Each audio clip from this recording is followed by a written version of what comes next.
ओम नमः शिवाय दोस्तों, आपका मेरे चैनल नॉलेज विद कृष में स्वागत है। आज मैं आपको महाशिव पुराण के हनुमान अवतार की कथा सुनाता हूँ। शिव जी के दुर्वासा अवतार तथा हनुमद अवतार का वर्णन। नंदीश्वर जी कहते हैं, महामुने, अब तुम शंभु के एक दूसरे चरित्र को, जिसमें शंकर जी धर्म के लिए दुर्वासा होकर प्रकट हुए थे, प्रेम पूर्वक श्रवण करो। अनसुईया के पति ब्रह्मवेता तपस्वी अत्रि ने ब्रह्मा जी के निर्देश अनुसार पत्नी सहित ऋषि कुल पर्वत पर जाकर पुत्र कामना से घोर तप किया।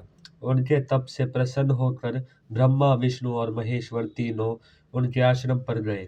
उन्होंने कहा कि हम तीनों संसार के ईश्वर हैं। हमारे अंश से तुम्हारे 3 पुत्र होंगे, जो त्रिलोकी में विख्यात तथा माता पिता का यश बढ़ाने वाले होंगे। यूं कहकर वह चले गए। ब्रह्मा जी के अंश से चंद्रमा हुए, जो देवताओं के समुद्र में डाले जाने पर समुद्र से प्रकट हुए थे। विष्णु के अंश से श्रेष्ठ संन्यास पद्धति को प्रचलित करने वाले दत्त उत्पन्न हुए, और रुद्र के अंश से मुनिवर दुर्वासा ने जन्म लिया। इन दुर्वासा ने महाराज अम्बरीशी की परीक्षा की थी। जब सुदर्शन चक्र ने इनका पीछा किया, तब शिव जी के आदेश से अम्बर ऋषि के द्वारा प्रार्थना करने पर चक्र शांत हुआ। इन्होंने भगवान राम की परीक्षा की। काल ने मुनि के वेश धारण करके श्री राम के साथ यह शर्त की थी कि मेरे साथ बात करते समय श्री राम के पास कोई ना आए। जो आएगा उसका निर्वासन कर दिया जाएगा। दुर्वासा जी ने हट करके लक्ष्मण को भेजा। तब श्री राम ने तुरंत लक्ष्मण का त्याग कर दिया।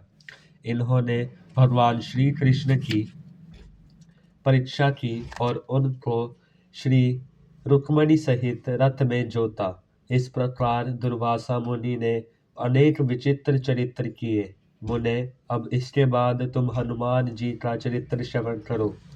हनुमद रूप से शिव जी ने बड़ी उत्तम लीलाएं की हैं। विप्रवर, इसी रूप से महेश्वर ने भगवान राम का परम हित किया था। वह सारा चरित्र सब प्रकार के सुखों का दाता है। उसे तुम प्रेम पूर्वक सुनो। एक समय की बात है, जब अत्यंत अद्भुत लीला करने वाले गुणशाली भगवान शंभु को विष्णु के मोहिनी रूप का दर्शन प्राप्त हुआ। तब वह कामदेव के बाणों से आहत हुए की तरह क्षुब्ध हो उठे। उस समय उन परमेश्वर ने राम कार्य की सिद्धि के लिए अपना वीर्यपात किया। तब सप्तऋषियों ने उस वीर्य को पुत्र पुटक में स्थापित कर लिया, क्योंकि शिव जी ने ही राम कार्य के लिए आदर पूर्वक उनके मन में प्रेरणा की थी।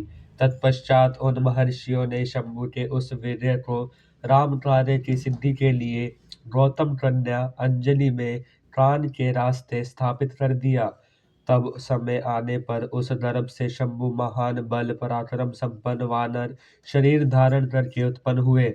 उनका नाम हनुमान रखा गया। महाबली कपीश्वर हनुमान जब शिशु ही थे, उसी समय उदय होते ही सूर्य बिंब को छोटा सा फल समझकर तुरंत ही निगल गए। जब देवताओं ने उनकी प्रार्थना की, तब उन्होंने उसे महाबली सूर्य जानकर उगल दिया। तब देवर्षियों ने उन्हें शिव का अवतार माना और बहुत सा वरदान दिया। तदंतर हनुमान अत्यंत हर्षित होकर अपनी माता के पास गए और उन्होंने वह सारा वृतांत आदर पूर्वक कह सुनाया। फिर माता की आज्ञा से धीर वीर कपि हनुमान ने नित्य सूर्य के निकट जाकर उनसे अनायास ही सारी विद्याएं सीख ली। तदंतर रुद्र के अंशभूत कपिश्रेष्ठ हनुमान सूर्य की आज्ञा से सूर्य से सब उत्पन्न हुए सुग्रीव के पास चले गए। इसके लिए उन्हें अपनी माता से भी अनुज्ञा मिल चुकी थी। तदंतर नंदीश्वर ने भगवान राम का संपूर्ण चरित्र संक्षेप से वर्णन करके कहा, मुने, इस प्रकार कपिश्रेष्ठ हनुमान ने सब तरह से श्री राम का कार्य पूरा किया।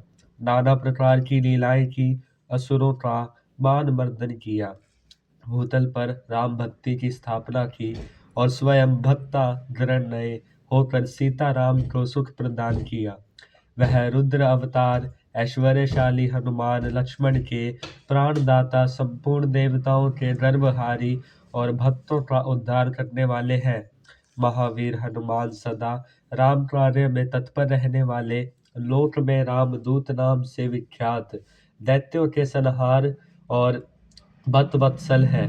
तात इस प्रकार मैंने हनुमान जी का श्रेष्ठ चरित्र, जो धन कीर्ति और आयु का वर्धक तथा संपूर्ण अभीष्ट फलों का दाता है, तुमसे वर्णन कर दिया। जो मनुष्य इस चरित्र को भक्तिपूर्वक सुनता है अथवा समाहित चित्त से दूसरों को सुनाता है, वह इस लोक में संपूर्ण भोगों को भोग कर अंत में परम मोक्ष को प्राप्त कर लेता है।